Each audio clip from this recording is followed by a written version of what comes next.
मैं डॉक्टर मनीष आज आप लोग को बताने जा रहा हूँ एड्स के विषय में। एड्स क्या होता है?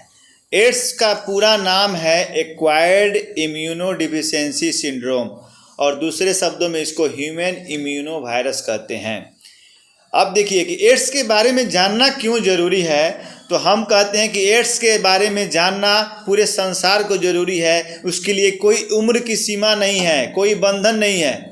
इसलिए नहीं है क्योंकि छोटा आदमी को भी एड्स के विषय में जानना ज़रूरी है, बड़े आदमी को भी जानना ज़रूरी है, बुजुर्ग लोग को भी जानना ज़रूरी है, लड़की लोग को भी जानना ज़रूरी है, समाज को भी जानना ज़रूरी है। और मेडिकल जो प्रैक्टिशनर है, जो मेडिकल पर्सन है, पैरा मेडिकल स्टाफ है या जो भी चीज़ है जो मेडिकल में से ताल्लुक़ रखते हैं, उन सभी को इसके बारे में जानना ज़रूरी है। क्योंकि यह नहीं जानेंगे कि यह स्प्रेड कैसे होता है, यह क्या होता है, तो इससे हम बचाव नहीं कर सकते हैं। क्योंकि यदि कोई दुश्मन हमारा है, यदि दुश्मन के विषय में जानेंगे नहीं तो भी कभी भी घात ला के हम पर हमला कर सकता है। तो आज मेरे दृष्टिकोण से आजकल 5वां 6ठा के बाद हर सिलेबस में होना चाहिए कि एड्स क्या होता है, और एड्स के विषय में बच्चों को जागरूक करना चाहिए कि कैसे एड्स नहीं होगा। यदि हम आज अपने समाज के छोटे छोटे बच्चे, लड़कियों को जागरूक कर दे कि एड्स क्या होता है और इसका क्या परिणाम हो सकता है हो जाने पर, और इससे बचाव के क्या उपाय हैं, तो यह एक बहुत बड़ा काम होगा। अब देखिए हमारे सरकार जो है एड्स उन्मूलन के लिए, जागरूकता के लिए करोड़ों रुपया, अरबों रुपया खर्च कर रही है इसके प्रिवेंशन के लिए। यह इतना भयानक बीमारी है कि यदि यह बीमारी किसी को हो जाता है तो पूरे विश्व में अभी तक इसका कोई इलाज नहीं है। और यह बीमारी क्या करता है, तो आदमी को सीधे लेके ऊपर ही जाता है, नीचे रहने का तो कोई सवाल ही नहीं है। इस पर कितना रिसर्च हो चुका, कितना क्या क्या हो चुका, लेकिन अभी तक ना एड्स का वैक्सीन निकला और ना एड्स का दवा निकला। वैक्सीन क्या करता है, हमको किसी बीमारी से बचाता है।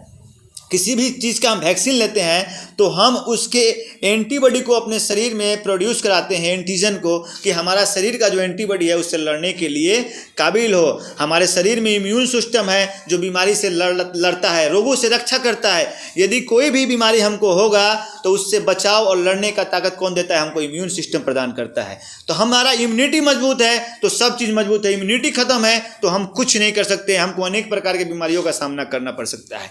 तो यह जो बीमारी है एड्स का दूसरा नाम है ह्यूमन इम्यूनो वायरस, यानी कि ऐसा वायरस जो मनुष्य के इम्यून सिस्टम पे वार करता है, उसके इम्यूनिटी पे वार करता है, उसका प्रतिरोधक तंत्र को डैमेज कर देता है, उस आदमी को भीतर से खोखला कर देता है। उसका स्ट्रक्चर तो दिखाई देता है लेकिन उसके भीतर जितना भी है ना, जितना भी उसका इंजन, मोबिल, पार्ट पुर्जा, ग्रीस, सिरिंज सब गायब कर देता है, केवल ढांचा रह जाता है। यानी कि इम्यूनिटी मजबूत है तो हम किसी से भी लड़ सकते हैं, इम्यूनिटी नहीं है तो कुछ नहीं कर सकते हैं।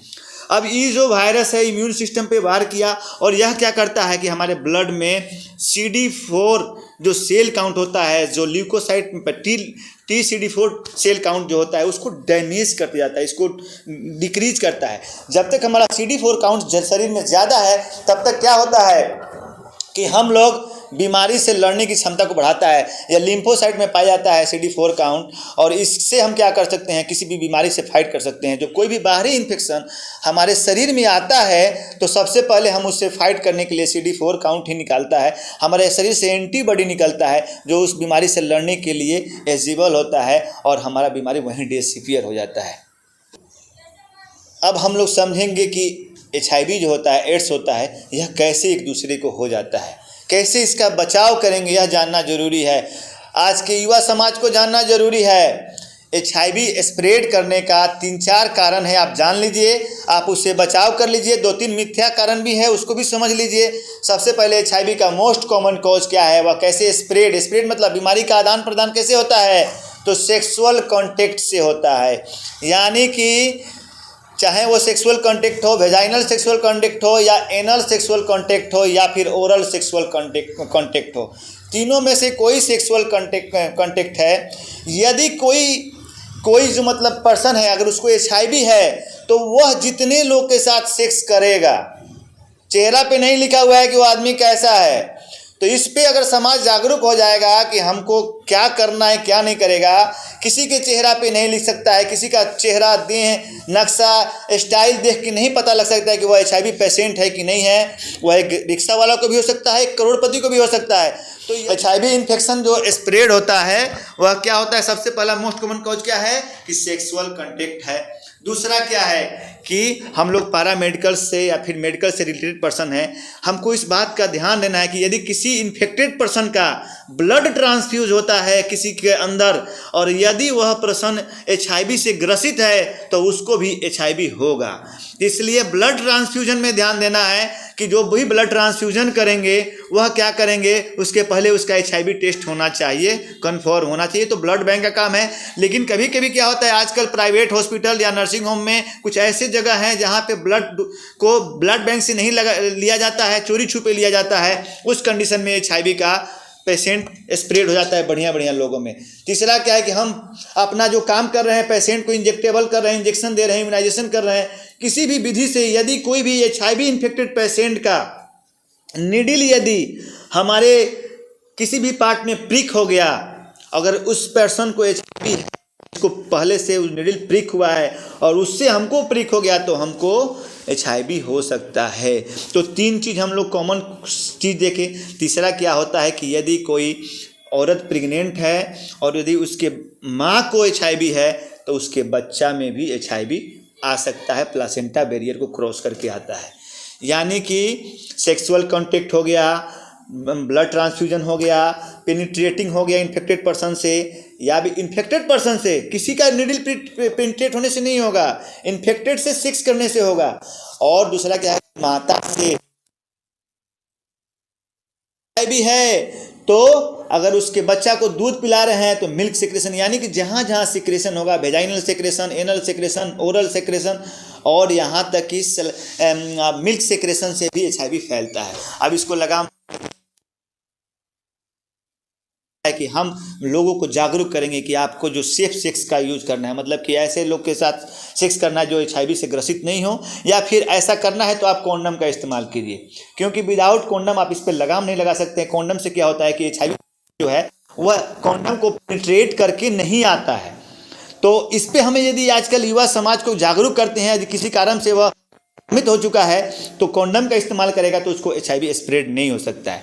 दूसरा लगाम हमको क्या लगाना है कि हमको जो भी काम करेंगे अपना मेडिकल रूप में, या मेडिकल जो स्टूडेंट हैं या फिर वर्कर्स हैं या पैरामेडिकल्स हैं, वह पूरा PPE का प्रॉपर यूज करेंगे, बिना ग्लव्स के कोई भी चीज़ को कैपिंग कोई नहीं करना है, किसी तरह से नीडल को प्रिक नहीं होना चाहिए, एक दाढ़ी से दूसरे का, एक ब्लेड से दूसरे के ब्लेड का इस्तेमाल नहीं करना है, चाहे सर्जिकल प्रोसीजर के लिए चाहे शेविंग क्रीम के लिए। अब एक शेविंग कोई कर रहा है तो उसके चलते क्या होता है, दूसरे को भी अगर उसमें अगर कट हुआ तो दूसरे का HIV हुआ तो उसको हो सकता है। दूसरा क्या है कि यदि माता को HIV है तो हर प्रेगनेंसी वाले पेशेंट का HIV टेस्ट कराना है, और उस पेशेंट में यदि फाइंडिंग मिलता है तो दवा चलता है प्रेगनेंसी के समय में बच्चा को, जिससे बच्चा में वह HIV का कीड़ा वायरस नहीं आ सकता है।